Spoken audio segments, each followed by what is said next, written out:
So friends, this is Razu and the channel is Entertainment and Education में आपका स्वागत है। ये मेरा फर्स्ट लेक्चर है जो मैं YouTube पर अपलोड कर रहा हूँ। इस YouTube के वीडियो लेक्चर्स में हम लोग शुरू से स्टार्ट करने जा रहे हैं ऑपरेटिंग सिस्टम। और आप लोगों को पता होगा ऑपरेटिंग सिस्टम कितना इम्पॉर्टेंट है, इसलिए आज से ही बल्कि अभी से ही हम लोग ऑपरेटिंग सिस्टम पढ़ने जा रहे हैं। तो चलिए शुरू करते हैं आज का वीडियो। और जैसा कि ये मेरा फर्स्ट लेक्चर है, तो जानते होंगे कुछ गलतियां हो सकती हैं, लेकिन आज मैं हर बात को सुधार करूंगा और आपके कमेंट्स के रिप्लाई ज़रूर दूंगा। इसलिए कमेंट्स, लाइक और सब्सक्राइब ज़रूर करें और अपने मोटिवेशन, आपके लाइक और कमेंट्स के ज़रिए हमको मोटिवेशन मिलेगा। तो चलिए स्टार्ट करते हैं आज का वीडियो लेक्चर। तो चलिए स्टार्ट करते हैं आज हम लोग ऑपरेटिंग सिस्टम। तो हम लोग आज ऑपरेटिंग सिस्टम में पहले क्या क्या देखेंगे ये देख लेते हैं। हम लोग आज ऑपरेटिंग सिस्टम क्या होता है ये जानेंगे और इसका डायग्राम भी देखेंगे, डायग्राम के माध्यम से भी समझेंगे। और functionality of operating system, in 3 topics को हम लोग कवर करेंगे। तो चलिए शुरू से स्टार्ट करते हैं। ऑपरेटिंग सिस्टम क्या होता है? ऑपरेटिंग सिस्टम एक्चुअली एक सिस्टम है जो computer user and computer hardware के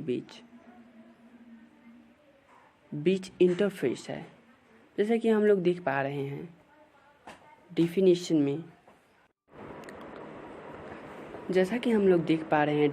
में, An operating system is an interface between a computer and hardware computer, between a computer user and computer hardware. That means operating system is an interface. वह एक माध्यम है जो computer use करने वाले और कंप्यूटर हार्डवेयर के बीच एक पहुंचने का माध्यम बताता है, पहुंचने का और उसको जानने का एक माध्यम है ऑपरेटिंग सिस्टम। तो चलिए इसके आगे पॉइंट्स पढ़ते हैं। It is N second point जो है हमारा, it is an software which performs all the basic task, जैसा कि मैं मार्क कर पा रहा हूँ basic task.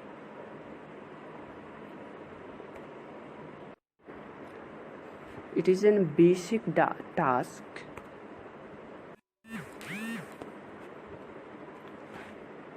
It is a basic task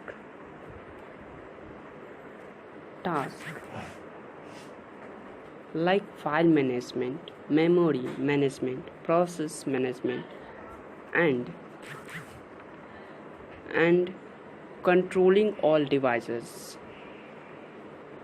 मतलब it is an software which performs all the basic task, जो भी हमारे कंप्यूटर के बेसिक टास्क होते हैं, जैसे जो addition, subtraction, multiplications and file management, memory management, जो भी मैनेज करना होता है वो ऑपरेटिंग सिस्टम मैनेज करता है। सारी चीज़ों को मैनेज करता है और कंट्रोल करता है डिवाइसेस को।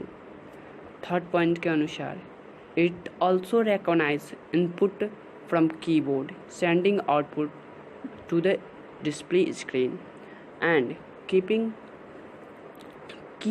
track of files. जैसा कि थर्ड पॉइंट में हमको बताया गया है कि it also recognizes input from a keyboard से इनपुट लेता है और आउटपुट के लिए आउटपुट के लिए वो इनपुट सेंड कर देता है डिस्प्ले पर और उसको ट्रैक भी करते रहता है। जैसा कि इनपुट लेता है और उसे सेंड करता है और सेंड करने के बाद जो डिस्प्ले पर स्क्रीन पर हमारा आउटपुट आता है उसको ट्रैक करते रहता है। तो चौथा पॉइंट देखते हैं, the operating system is also responsible for a security. It means unauthorised user do not access the system. मतलब कहने का मतलब ये है कि कोई भी व्यक्ति हमारे ऑपरेटिंग सिस्टम को ऑन नहीं कर पाएगा, हमारे डिवाइसेस को नहीं ऑन कर पाएगा और हमारे प्राइवेसी चीज़ को नहीं देख पाएगा। The operating system is responsible for the unauthorised user. जो हमारे पासवर्ड और किसी भी चीज़ को नहीं जानता है तो वो हमारे डिवाइस को एक्सेस नहीं कर पाएगा। Some popular operating system include Linux।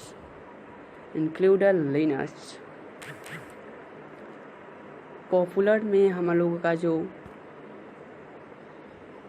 Operating system है वो है लिनक्स। लिनक्स बहुत ही पॉपुलर ऑपरेटिंग सिस्टम है। विंडो भी बहुत काफ़ी पॉपुलर है। विंडो आप लोगों ने सुना ही होगा। ETC यूनिक्स भी बहुत ही पॉपुलर है। तो इतना पढ़ने के बाद हम लोगों का जो कंक्लूज़न है वो 4 पार्ट में डिवाइडेड हो गया।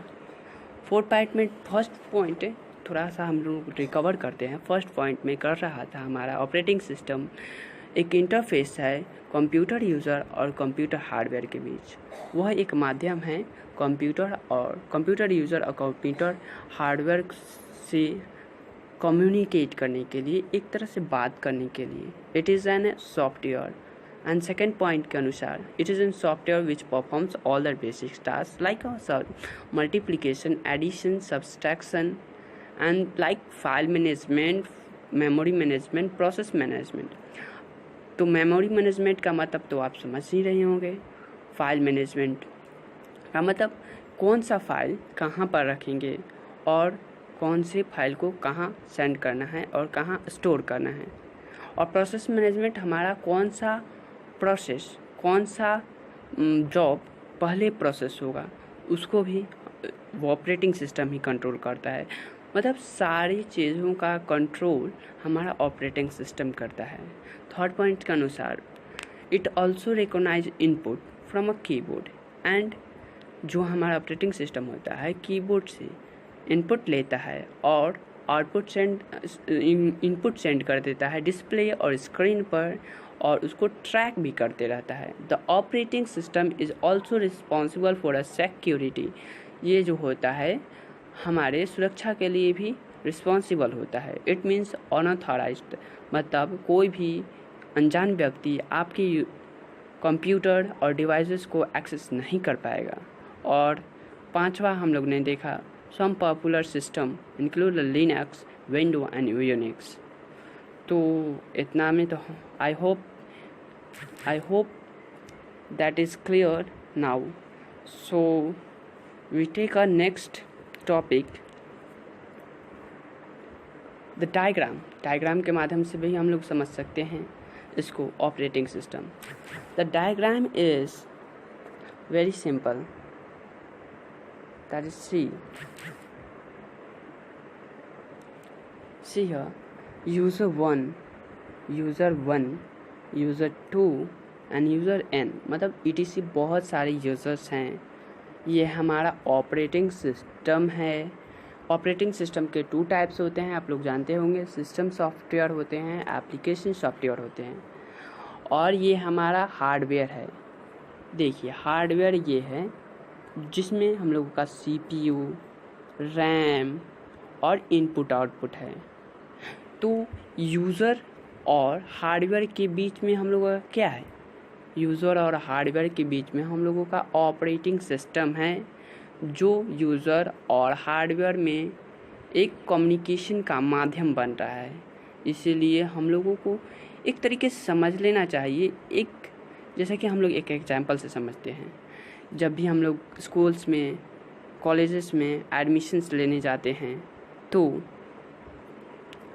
कोई ना कोई व्यक्ति हम लोगों को एडवाइस देता है कि इस कॉलेज में या उस स्कूल में आप एडमिशन करवा लीजिए और वो स्कूल बहुत ही अच्छा है। जैसे कि वो एक माध्यम बना आपके उस कॉलेज में एडमिशन के लिए, जैसे कि आपके पापा, मम्मी और कोई भी हो सकता है रिलेशन में, वो एक माध्यम बना आपके कॉलेज में एडमिशन के लिए। वैसे ही ऑपरेटिंग सिस्टम हमारा हार्डवेयर और यूज़र के बीच में एक माध्यम है कम्युनिकेशंस का, उसको जोड़ने का। आई होप इतना बोलने के बाद आप लोग समझ सकते हैं क्या होता है। तो इतना कहने का और समझाने का मतलब यही है कि यह एक बीच का माध्यम है जो कंप्यूटर और हार्डवेयर को दोनों को जोड़ता है, कम्युनिकेशंस का एक आधार है। तो देखते हैं नेक्स्ट टॉपिक अगला। पहले इसको मिटा लेते हैं, थोड़ा वेट कीजिए।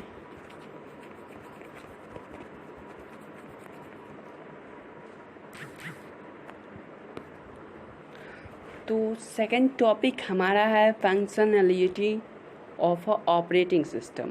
Functionality of a operating system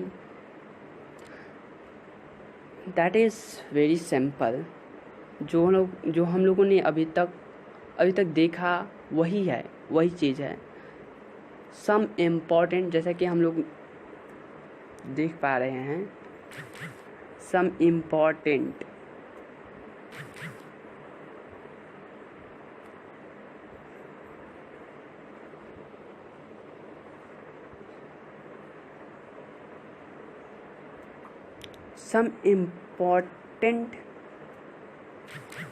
some important functions of an OS।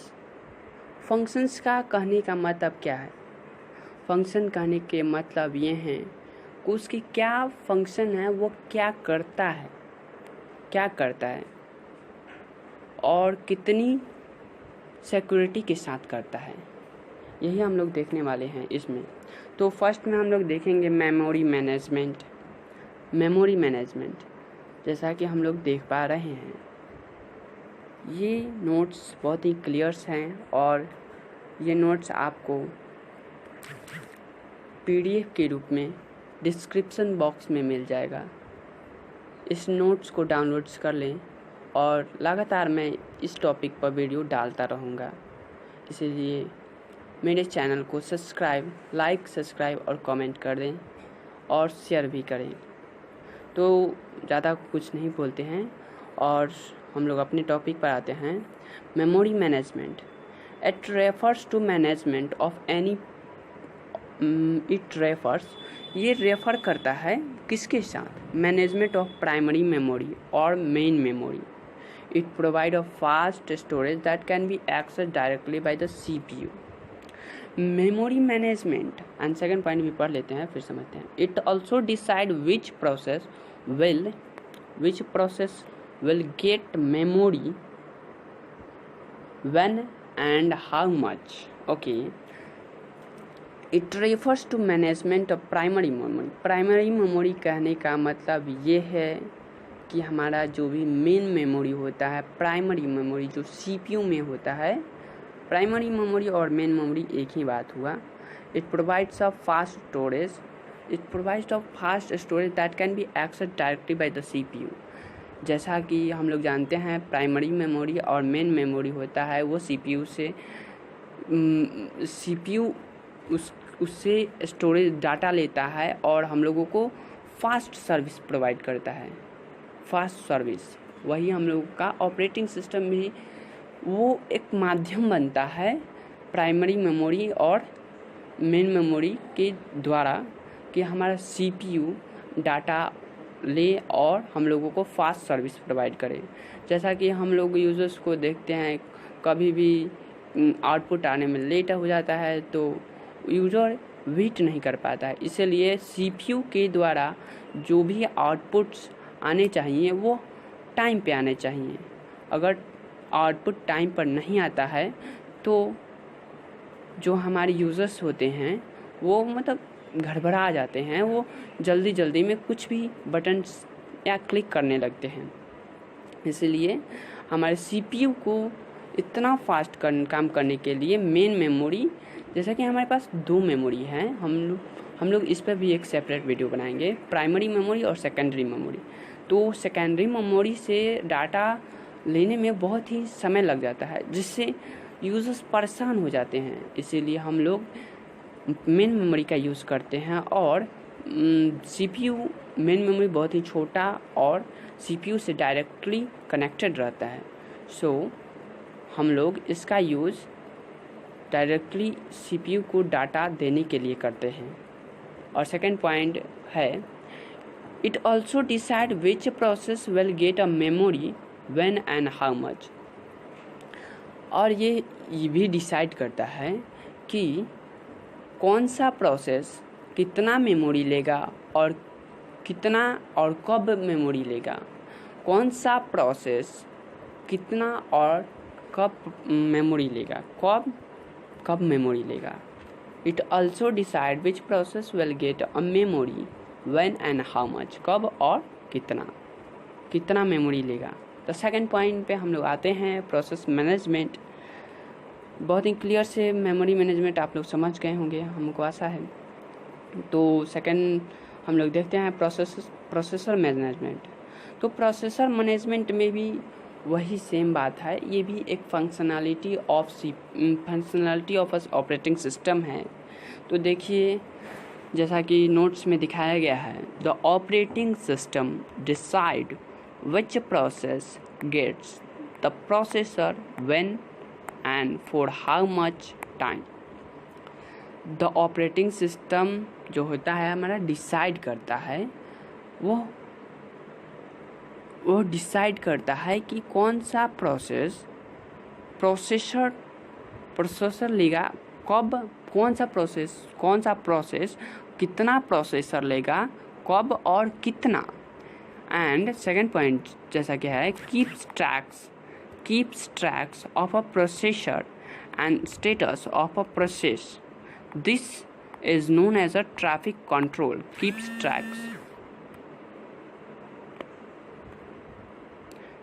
tracks, sorry for the convenience,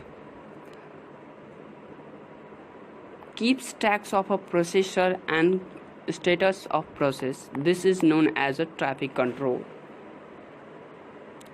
वह जो हमारा ऑपरेटिंग सिस्टम रहता है सभी चीज़ों को ट्रैक करते रहता है, प्रोसेसर का स्टेटस कहाँ है और मतलब कितना काम हो चुका है उसको ट्रैक करते रहता है, उसको देखते रहता है। तो इसी चलते हम लोग इसको ट्रैफिक कंट्रोलर भी बोलते हैं। और थर्ड पॉइंट है, allocate the processor CPU to a process. जैसा कि प्रोसेसर हमारा जो होता है वो processor that means CPU, processor का हम लोग किसको बोलते हैं, सीपीयू को बोलते हैं। इसीलिए जैसा कि इसमें भी दिखाया गया है, फर्स्ट पॉइंट में हम लोग एक बार और समझ लेते हैं। First point, the operating system decide which process gets the CPU for how much and when. मतलब कब और कितना सीपीयू लेना है वो डिसाइड करता है ऑपरेटिंग सिस्टम। तो उतना तो आप लोग समझ गए होंगे क्या बोलना चाहते हैं। Allocate the CPU processor to a process, और कब हम लोगों को एलोकेट करना है, मतलब कि उसमें डालना है सीपीयू में, वो भी हम लोगों को ऑपरेटिंग सिस्टम बताता है। तो देखते हैं नेक्स्ट पेज में हम लोग देखते हैं फाइल मैनेजमेंट। फाइल मैनेजमेंट में भी 2 पॉइंट्स आए, बहुत ही सिंपल पॉइंट्स हैं। और फाइल मैनेजमेंट का कहने का मतलब आप समझ ही नहीं होंगे।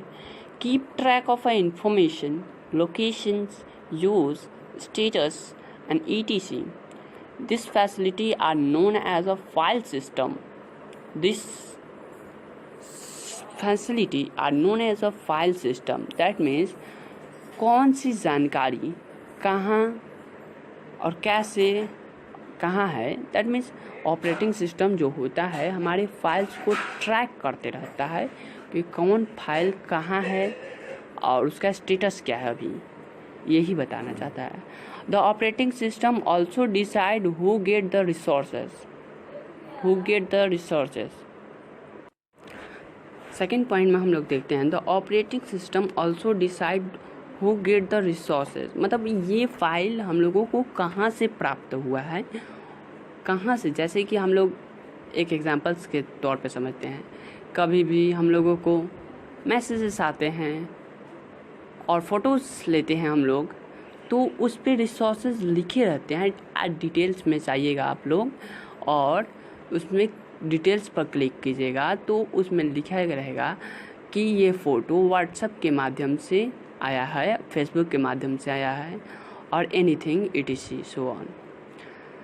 एंड फोर्थ पॉइंट जो हमारा है वो सिक्योरिटी का बात हुआ। तो सिक्योरिटी का मतलब आप समझते ही होंगे, हम लोगों ने उसके बारे में फर्स्ट पेज में भी कुछ डिटेल्स में नहीं, लेकिन फिर भी हम लोगों ने डिस्कस किया फिर भी हम देख देते हैं। With the help of the password and other techniques it prevents the unauthorised access to program and data. जैसे कि हम लोग जानते हैं कि कोई भी पासवर्ड और टेक्निक्स के माध्यम से हम लोग अपने सिस्टम को एक सेफ एंड सिक्योर बना सकते हैं, जो कि हम लोग को ये ऑपरेटिंग सिस्टम ये भी फंक्शनैलिटी देता है सिक्योरिटी का। और ज़्यादा कुछ नहीं सिक्योरिटी में पढ़ते हैं। फिफ्थ पॉइंट में हम लोग आते हैं कंट्रोल ओवर सिस्टम परफॉर्मेंस। जैसा कि नाम से पता चल रहा है control over system performance, it थोड़ा पढ़ते हैं इसमें से। It control the system performance between the request for a service and the response from the system. जैसा कि हम लोगों ने उस टाइम डिस्कस किया था कि यूज़र्स को अगर आउटपुट ना मिले तो यूज़र्स जल्दी में कोई भी बटन क्लिक करने लगते हैं। इसीलिए हम लोगों का CPU जो होता है मेन मेमोरी से डाटा और लेता है और CPU एक फास्टेस्ट माध्यम से यूज़र्स को आउटपुट देता है। वही सिस्टम है यहाँ पर। It control the system performance between the request, मतलब यूज़र्स का रिक्वेस्ट फॉर एन सर्विस, मतलब किसी भी चीज़ का रिक्वेस्ट किया user, and response from the system, कितना देर में वो सिस्टम यूज़र्स को रिस्पॉन्स करता है। यह भी हमारा ऑपरेटिंग सिस्टम का एक फंक्शनैलिटी है। और सिक्स्थ नंबर हम लोग देखते हैं error detecting. It also help in traces error message and other error detecting. मतलब ये जो होता है हमारे पास एरर डिटेक्ट करता है, कहीं पर कोई गलती तो नहीं रह गई मैसेज में या किसी भी जगह, इसकी ये भी एक फंक्शनैलिटी है। तो आज हम लोगों ने बहुत ही 3 टॉपिक और एक डायग्राम के माध्यम से ऑपरेटिंग सिस्टम और फंक्शनैलिटी ऑफ ऑपरेटिंग सिस्टम समझा। और अगले वीडियो में हम लोग टाइप्स ऑफ ऑपरेटिंग सिस्टम देखेंगे। तो so wait for our next video and like, subscribe and comment please. So all of you, thank you. Bye.